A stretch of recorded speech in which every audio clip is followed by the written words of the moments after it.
Okay, you're live. Thanks. So let's call to order the meeting of the Finance Committee for Thursday, March 11th. Our first agenda item is approval of the minutes from the February 11th meeting. And I'd like to make a motion to approve the minutes from the February 11th, 2021 Finance Committee meeting. I'll second. Okay, any discussion? Seeing none, all those in favor? Aye. Aye. Motion carries 3-0. Our next agenda item is a request from the Central Connecticut Health District for COVID expenditures. At the last meeting, we discussed a request that Charlie sent in,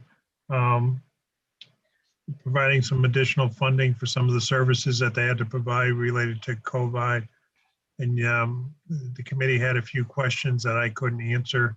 So Charlie was another lucky one and got invited to this meeting to address any concerns, I think. Sure. I mean, and I'll start with the questions. I mean, Charlie, it wasn't concerns or questions. It was an understanding of where you are budget-wise so far. Is this money to get you through January, well, February at the time, March, or through the end of the fiscal year? You anticipate more needs? You know, we know what's going on, so we're just trying to get a feel. Yeah, I mean, this is really looking backwards, you know, from the time period of, you know, the first half of the fiscal year towards what we were actually accomplishing at that point. So it's reimbursement for expenses that we had to take for contact tracing, COVID enforcement, complaint resolution, things of that nature. So we, as a health district, don't have the ability, you know, to really get that reimbursement directly from FEMA. And we were notified in January that the towns had been provided FEMA funding for these types of activities. So we were just seeking reimbursement for the work that we had already done back at that point. You know, at this point, you know, a lot of these activities have actually slowed down quite a bit. So, you know, we're not anticipating that we're going to need additional funding through the rest of this fiscal year, depending upon, you know, what additional grants and everything may come in. We have gotten some grant funding to support contact tracing efforts. So we do have contact tracers that are on stipend now to be able to accomplish those types of tasks. Okay. And we were talking briefly before the call started. I assume you probably don't have a straight answer to it, but there may be some opportunities for you to provide vaccines in a clinic type setting throughout town. Yeah, and we are providing vaccines now currently to a very targeted segment of the population.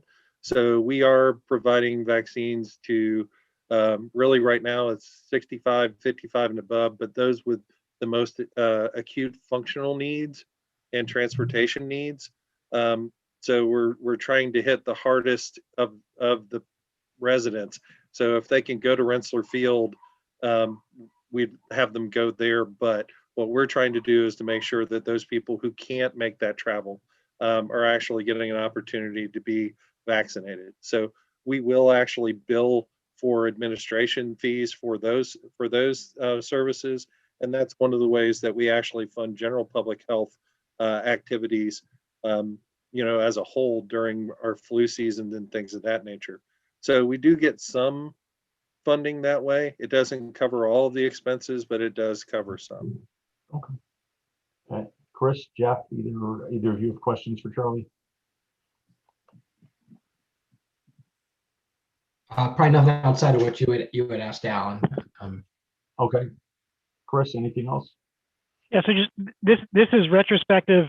So you're thinking that we're probably, and it covers what mostly through the end of last year. So we're thinking that we wouldn't need a follow-up after that, just as we think about what our budget looks like and what the end of the year looks like. Yeah, not at this point. I mean, I'm not anticipating coming back to the towns for anything because our activities had actually slowed up quite a bit and additional funding sources were able to kick in to help cover some of our expenses at the turn of the year. So this is just looking at making us whole for that time period before that.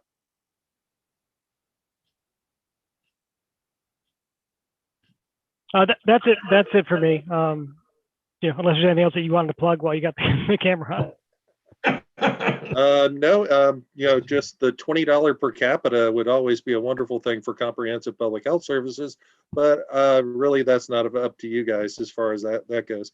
I would recommend that all of you contact your state representatives.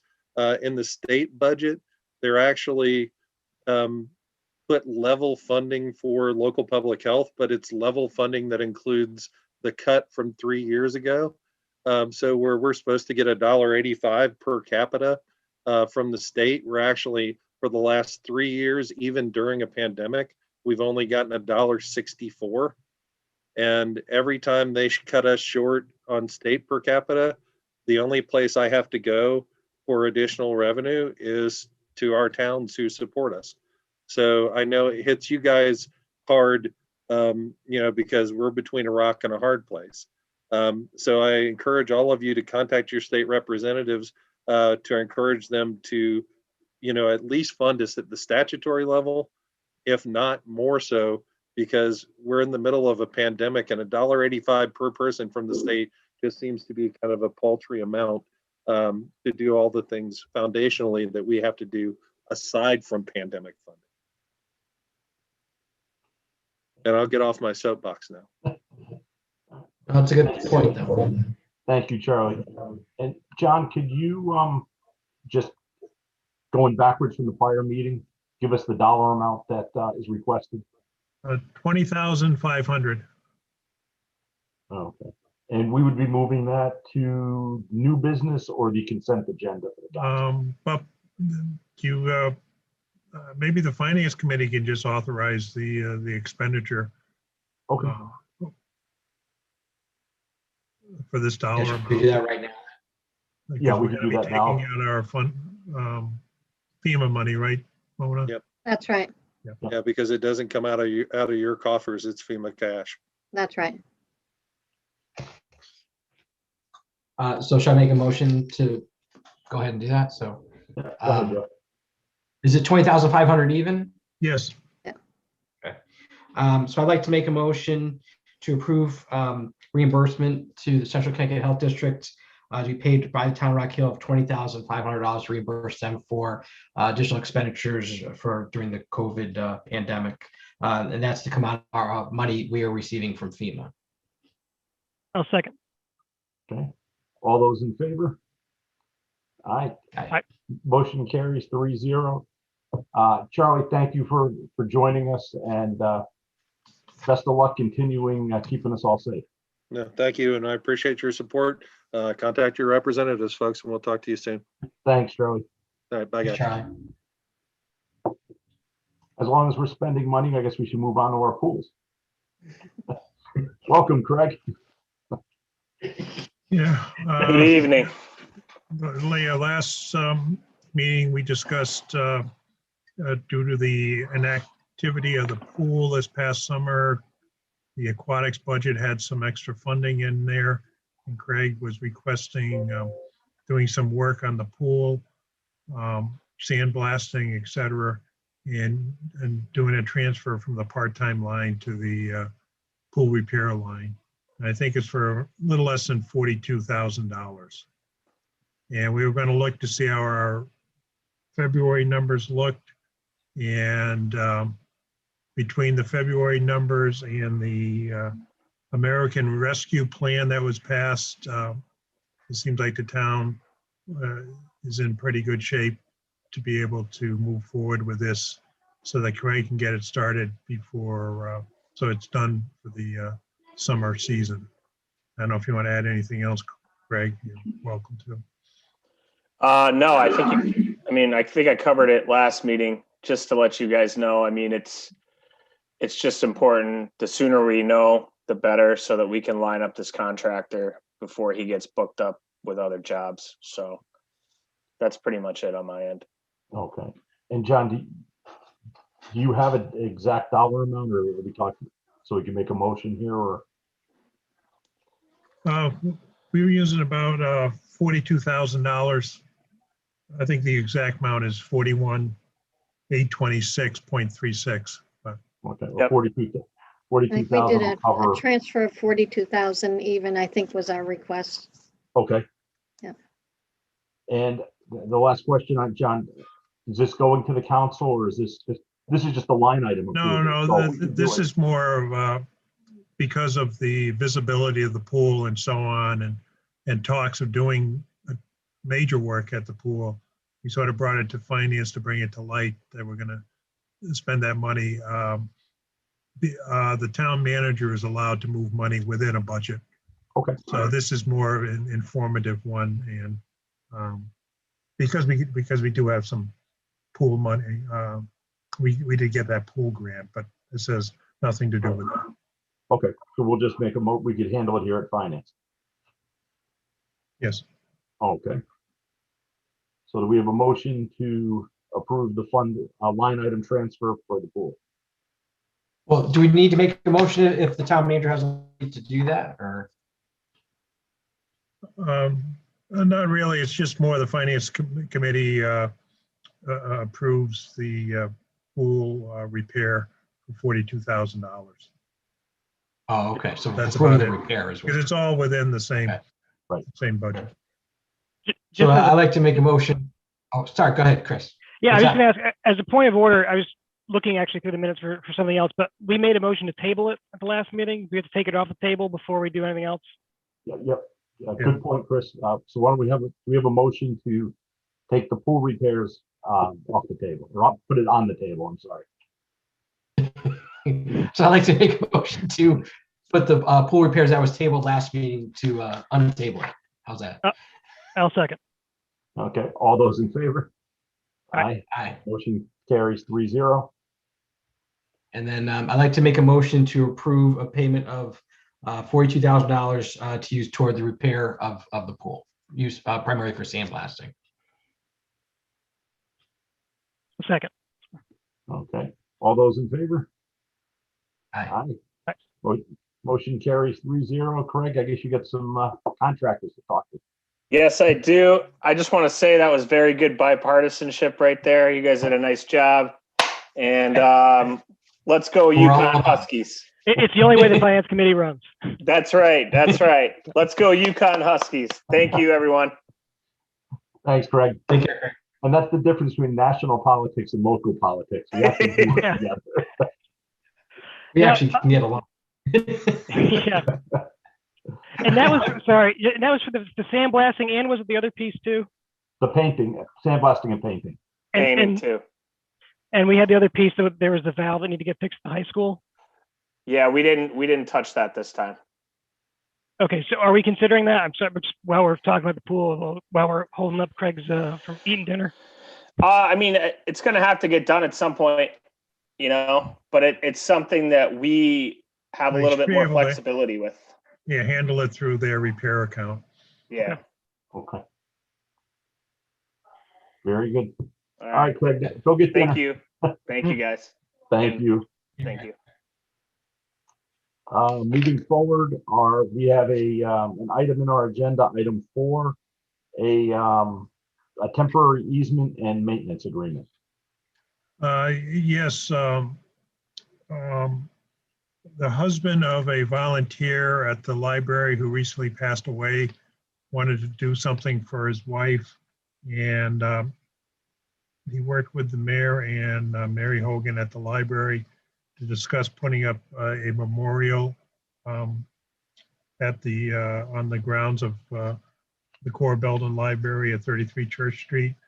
So in your packet, aside from the resolution, was the temporary easement and maintenance agreement, sort of spelling out the terms and the deal associated with this memorial, where basically the costs to develop the memorial is totally paid for by the Mr.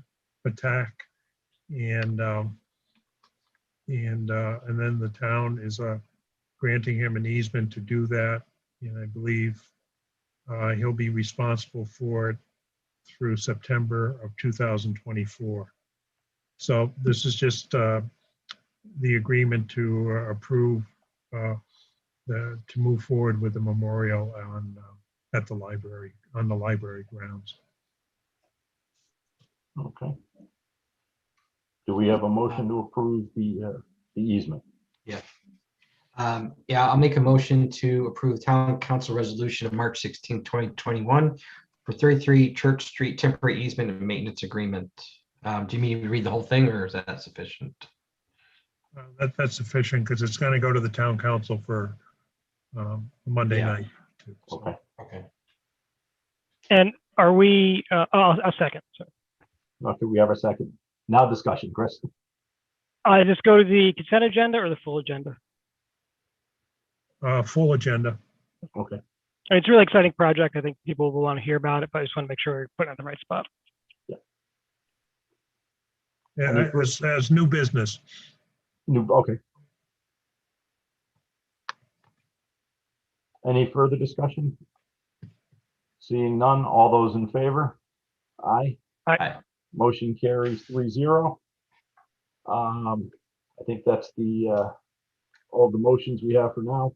We'll continue on with the update on FEMA related expenses. Mona, is that you? It is me. All right.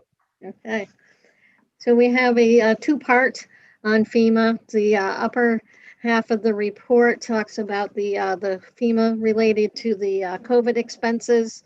I'm just doing more of a high-level report on this because it is basically coming to an end. We're doing some final reports to FEMA for reimbursement for expenses that went through December. It's in the final review stages, which actually could take a few months, but for them, this is the final opportunity to submit expenses. We're looking at submitting about 58,000. Ideally, everything will be expended. If not, obviously, we'll be informed on which becomes eligible or ineligible. We have some large ticket items on the ambulance side, so that may shift down into the ineligible. As far as our OPM allocation, we received $180,612. That could be used to pick up those ineligible costs, and that would leave us at this point with about 136,000, and that would be the location that we would use for the health district funding that was approved earlier. Again, this is a separate fund outside of general fund. And on another note relating to FEMA, we are contacting with, again, on FEMA on the storm Isaias. Originally, we had submitted tree removal costs and any overtime. They've now decided that they will consider any straight time expenses as well as equipment use. So we are going to submit an additional 266,000.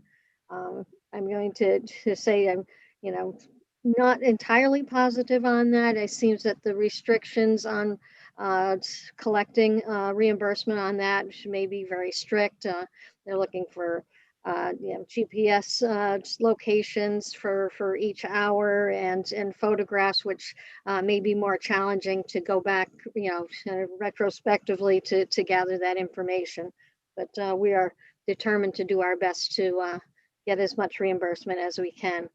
If we were able to collect in all cases, we'd be looking at reimbursement about 327,000. So I'll continue to keep you posted on how that goes forward. Okay. Questions for Mona on the FEMA portion or OPM? No. This time. Mona, could you just from a real high level, just tell me what the changes are from last month? I did get the 266,000 that you're adding for Storm Isaias, if I'm Yes. saying that right. That's allowed. But on the top line, is that pretty much the same numbers as the prior month For the storm, for the COVID related? for the COVID, you'll see there will be gradual increases in that. We still have departments that are buying masks or other PPEs. We're still getting the bills on that. But at this point, they should be stationary, receiving any information from ambulance. But again, because that was cut off through December, this should be basically the final number that we're looking at. Okay. If anything, you're seeing some trickling in of invoices. That was a timing issue. And you said it could be a couple of months before everything goes through the approval process. Exactly. Yes. In fact, I think I have next week a conversation, and then we do a final upload, and it goes through a couple of levels of approval. Okay. All right. I didn't see any other questions. We'll move forward to item 6, the suspense list. I don't know if John, Mona, I don't know who's doing that one. You want me to take it? Well, let Mona, this relates to our yearly exercise, transferring some outstanding property tax bills to the suspense list. And Right. Yes. Mona's been working on her spiel, so I'll let her Thanks, take over. Testing the voice, John. Thank you. So this is our what we've done in the past. Each year, we're requesting that the unpaid items that are for personal property and motor vehicle for 3 years that are unpaid items, that they go to a suspense list. You can see we've got 38 items from 2017 grand list for personal property, 46,000 plus, and 337 accounts for motor vehicle for 71,000 plus, and a total of $118,049. Again, these are going to the suspense list. That does not mean that we won't be collecting these. They are still collectible, and we'll just move on to the suspense list, and then we'll try whatever other means we can. But we put on an additional attachment to show which items they are, but ordinarily these are, deaths and so forth that put them into that uncollectible state. And in our packet, just so people understand, Elaine gave us a brief description of these, and many of the items are the reasons maybe that taxpayers are delinquent, are deceased, bankruptcy, out of business, moved out of state, or of course, not paying for whatever reason. Correct. That's right. Just so anybody that may be listening understands why these are on this list. Okay, so we would make a motion to approve the suspense list. Yes. Yeah, I'll make a motion to approve the suspense list as given to us in our packets in the March 11, 2021. I'll second. Any discussion? I just had a quick question. Just curiosity, Mona, how does this compare to last year when you did the 2016 suspense list?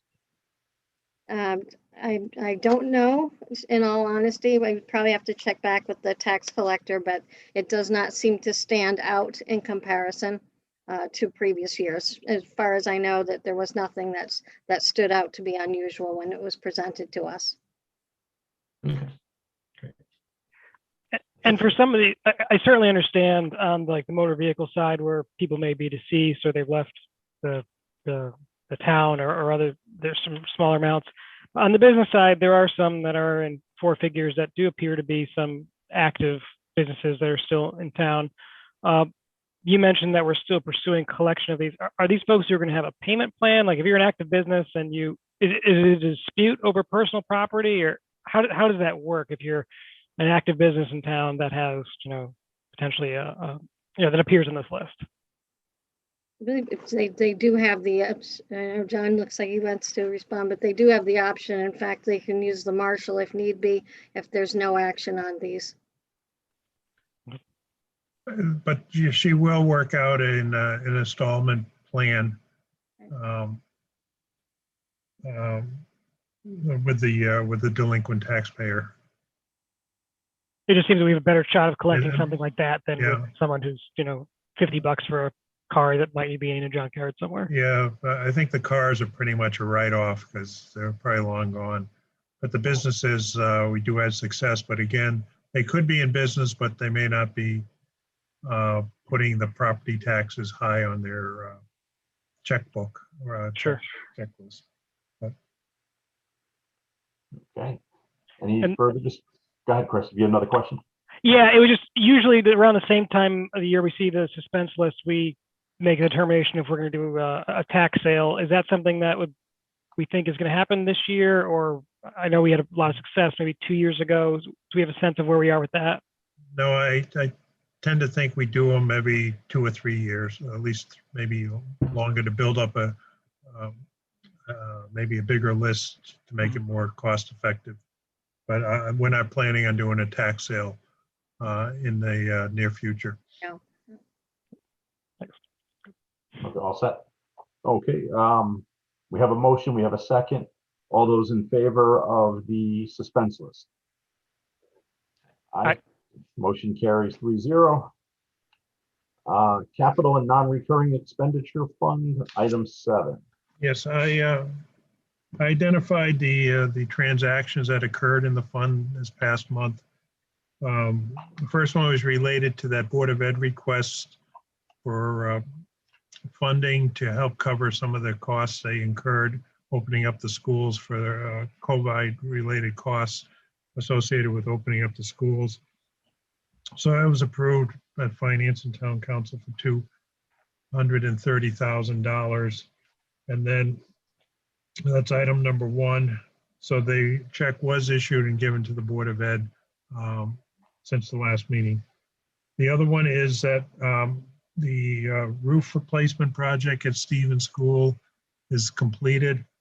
We made our final payments relating to retainage to the roofer company, and that cost came in at a little over $565,000. And then we paid the architect his final fee also to close out his account, and his services in total over a couple fiscal years was $32,000. Chuck filed the paperwork with the state, so the reimbursement process is in process. So, and that was about all the activity in non-reoccurring then. In February. Any questions on non-reoccurring? No. Okay. Non-reoccurring, lost my spot here. State aid to municipalities, item 8. There was no activity, no change in state aid. Nothing new to report. Oh, that was uneventful. Yes, I'm sorry, that is true. We'll keep moving then on the monthly financial report. Okay. So first we'll report on the status of the tax collector. As you can see, we're a little bit behind. Still, we're at the 96.6% compared to the 98.8% of the previous year. Again, our due date is April 1st. In comparison to the February in the past years. So although we're seeing the $1.5 million shortfall in the benchmark, this does not seem that it's an unattainable difference that we're looking at this point. The notices went out. We actually sent out a what we called our friendly reminder. Went out last week for anything that was unpaid. In fact, it actually said this is a reminder. Obviously, there was no interest on it. It was just a reminder bill that did go out. Anything that was, due from the July bill did have interest on it. But we feel hopeful that that will be a good reminder, and we'll see some collections come through for the April 1st due date, and bring us into a good standing for the fiscal year.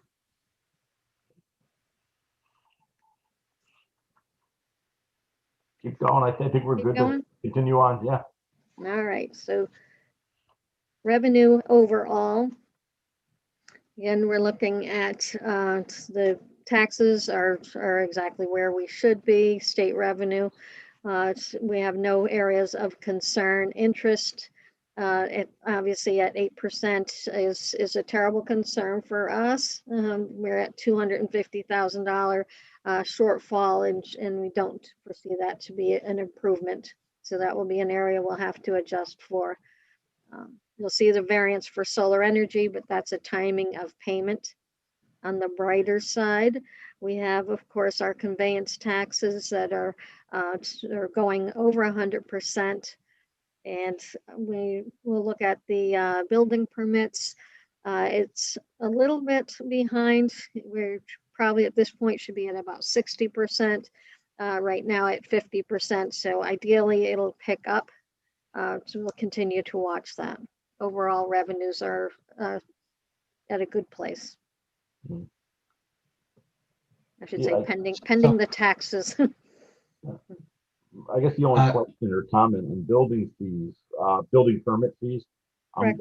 My only concern, and I guess a little bit of a concern, is I know contractors are starting to have difficulty getting material, Right. slowing projects up. So it's just something that I think we got to keep an eye on as we move forward. Not that it won't materialize, it's just a timing of when they can get the material to go on to the next phase. Right, exactly. That's we're going to watch and see. Like I said, it was looking good before, but when you see that 10% not appearing for the month of February, you don't know if that's an indication of a change or hopefully it's just a slight delay. Just a question, if I could, on the going back to interest on investments, being down as much. Is that, I mean, interest rates were obviously low up till now, but they were low the prior year. So what's causing the variance? Is it we're just we're earning money on less of a bank balance, or? That's really what it is. It's really the bank rates are just not competitive at all in comparison to what we've had in the past. I mean, we're not doing any aggressive investments. We try to stay with something that's liquid. It's with the banks, and the interest rates are just not what they have been in the past. I think what Jeff was asking is, are we maintaining a similar account balance as before? Oh, Just yes. rates slope way off. Well, last year No, we the did balance much is fine. better Yeah. because I think the interest rates were in at least 1 point something rates. And then a lot of the revenue that we generate comes from when we collect our property taxes in July and January, as well as when we do a bond issue or band issue, that we have the money sitting in an interest earning account as we slowly draw it down over the project. So, but as Mona said, I think if you get 0.0 with a Quicken number, that's a very good rate in this market. Yeah. Yeah. It's really interest rate driven more so than cash flow driven. Okay. Great, thank you. Want to continue with expenditures? I will. So on expenditures, we're in February, we should be at about a 67% point. So looking at the expenditure summary, just maybe anything that would point out, obviously we had the probate court, which was at 25%. It was a timing issue. Information technology was 58%, but that's the timing of payment on some of their contractual services. You'll see that change within the next couple of months. Other than that, nothing that's standing out until we get closer toward the bottom with the human services and the senior programs, which we obviously know is because of the operations related to COVID. We've also have, I think the aquatic program is at 53%, but as we know, we just approved the 42,000. So hopefully we'll see that pick up once he's able to move forward. with that. Overall, we're where we should be. There are some savings in salary turnover, need be, particularly in the police department. You'll see some of those percentages are on the low side. Okay, so if there's any questions on expenditures. No, not seeing any. Okay. All right. Thank you, Mona. You're welcome. I guess moving on to item 10, update on legal expenditures, legal bills. Yep, provided a schedule for expenses paid through January. Again, but the bulk of them relates to labor and tax appeals. And other than that, I think we're pretty flat in most of the other areas. Okay. And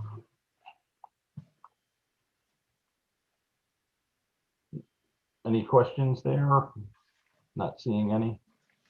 Okay. Anything to add under other, John? just a brief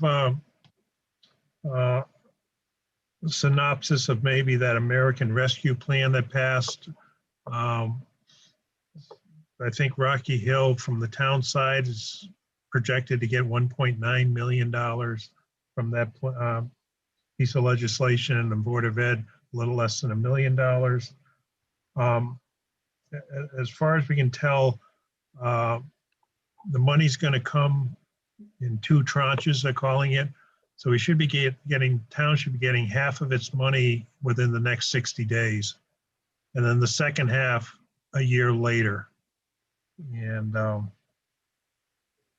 as of right now, there's really a lot of talk about the guidelines and so on.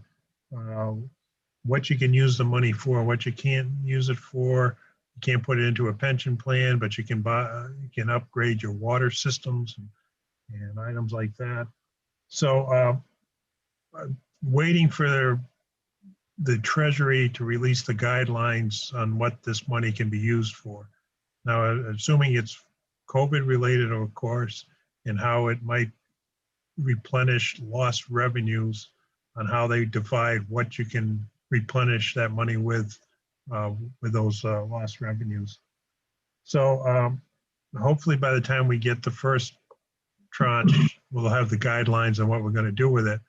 And the other good thing is we have until December 31st, 2024 to spend the money. So I initially say when the money first comes in, we'll probably put in like a separate fund for tracking purposes, and then review the guidelines to see how we use that money accordingly. So, And John, what about the Board of Ed side of that? Do they have similar restrictions, or is as long as it's for a Board of Ed well, function, I it's okay? remember, I think at the last meeting we talked about, was it ESA money, in which the Board of Ed was getting an additional $900,000 before this came out. But that was under the control of the state education department, where you had to apply for it. Now, if they get any money, it sounds like it's going to go directly to them. Not really sure. That's about all I've heard about the Board of Ed side. So I'm not sure whether they got that first 900,000 from the bill that was passed when Trump was still president, and how the new $900,000 affects with Biden as president. So I think it's wait and see. I assume they're going to get both, because it seems like Washington wants to give everybody a lot of money. And then I guess there's the question of the timing, so we'll have to figure all that out as budget season starts to roll around. So, right, if it's to make up for lost revenue, that if we do fall short due to COVID effective revenue sources, the money could be used for that. If we can use it, but I think somehow it has to be to hitch up that you're doing something that is affected, or you're trying to prevent something that happened due to COVID. Do we, is this, so it sounds like we're getting a, I don't know, block grant. We're getting some amount of money, and then it's not like, it's not something where we're getting reimbursed for previous expenses. We're actually getting this money, and then we have to use this for an allowed expense as they come up. Is that correct? Or that's what it sounds like. I guess we don't have the final rules yet. Yeah, we have this money to be spent over the next, 3 years. And as you say, you're correct. We're not getting reimbursed for anything technically we're really done as of right now, because we're getting reimbursed from FEMA and the state and all that. Yeah. Okay, so it sounds like we got a lot of details to follow, and I'm sure there'll be a lot of paperwork on the back end documenting and potentially auditing what happened. Yeah, yeah, reports will have to be filed with the Treasury. Okay. John, one other item that we discussed our last council meeting, and I'm not looking for real solid details. I was the Straska farm. We were going out to get some bids. Right. Well, Ray took one scrap metal dealer that would clean up the property, a tour of it. But those bids aren't due until the 17th, next Wednesday. Okay. And also met with the Zuvik, who did the environmental testing and study of some of the parcel A lands. He'll be doing parcel B and submitting a cost of all the studies, because I believe the parcel B might have arsenic in it, and we may have to do some remediation of the lands and so on. So as I said, we met with them, but we haven't received his proposal on recommended testing of the parcel A land. Or B. So, At least we're moving, making the effort to move this all forward. Hopefully a week from today, we'd have some numbers Great. associated with the cleanup and the house removal, as well as Yeah, that's what I was going to ask. You mentioned some bids that were specific to scrap. Those include the house, or the house bids we're getting too, just on a different track? I think we'll get, if the company does do that, I think they'll submit a bid for that. Okay. Do we have anything else for other? No, No. Anybody else? No. Then I'll entertain a motion to adjourn. Make a motion to adjourn. Second. All those in favor? Aye. Aye. Aye. All right. Thank you, everyone. Have a Thank good you. night. Thank Good you. night. Good night. Bye, everyone. Bye.